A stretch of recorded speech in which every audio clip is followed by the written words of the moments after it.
6.12 seconds. That's about how long it takes to fall 604 feet. And 604 feet is about how far Tyler Clementi fell after he jumped off the George Washington Bridge. Now, as we know, he took his own life because live video footage of him having a romantic encounter with another man was streamed live on the internet by his college roommate. Just one of a very long list of young people who have taken their lives because of anti-LGBT bullying in the past few weeks. Now, I never experienced anything like what Tyler went through when I was at school, but I was bullied for being gay. You see, when I was a kid, I was a ballet dancer. And every week I squeezed into a leotard and blue shiny hot pants. It was quite an outfit. And I spent an evening practicing demi-pieds and pirouettes. And I loved it. I loved the discipline. The music played on the old piano, the feel of the wood beneath my feet. I even secretly quite liked the outfit.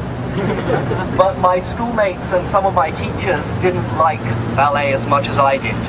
And one of my teachers, a PE teacher, used to make fun of me. He used to say how girly I was, how dancing is not something that a boy should do. I remember the sneer on his face as I walked past, and I remember that he was the first person to call me a fag, which at 7 years old, I didn't really understand. I remember in high school how gay was only ever used as a term of abuse. And I remember one cold morning sitting in assembly while the principal intoned, "Homosexuals deserve our pity and our prayers." And I sat among hundreds of other boys thinking I was all alone in the world and that I was the only one who had this problem.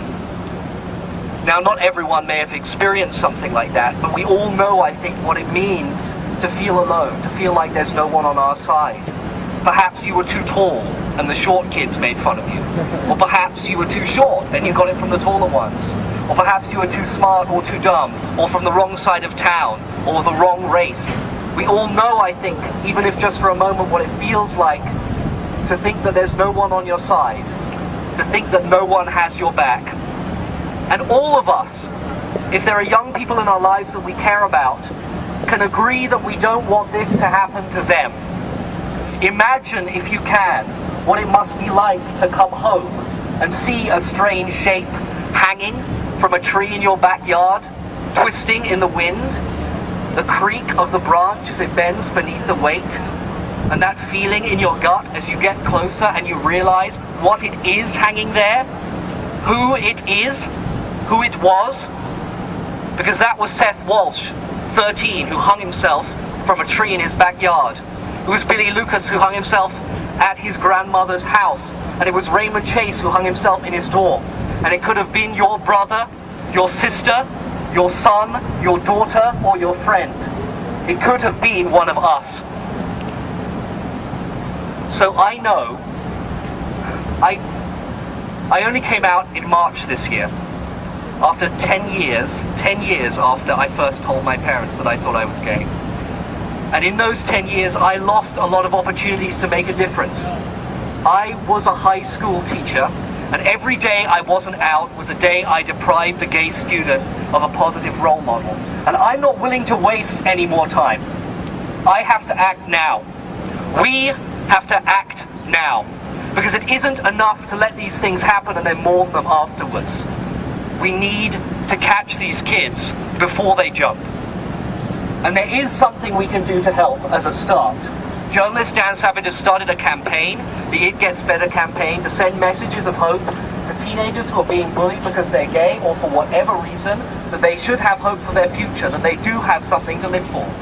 And I think that if we made such a video, as Harvard students with glittering careers ahead of us and sparkling degrees, then we could make a difference. So we need people to hold a camera, to share their stories, to do editing and sound, to stand in a big group and say it gets better. No contribution is too small.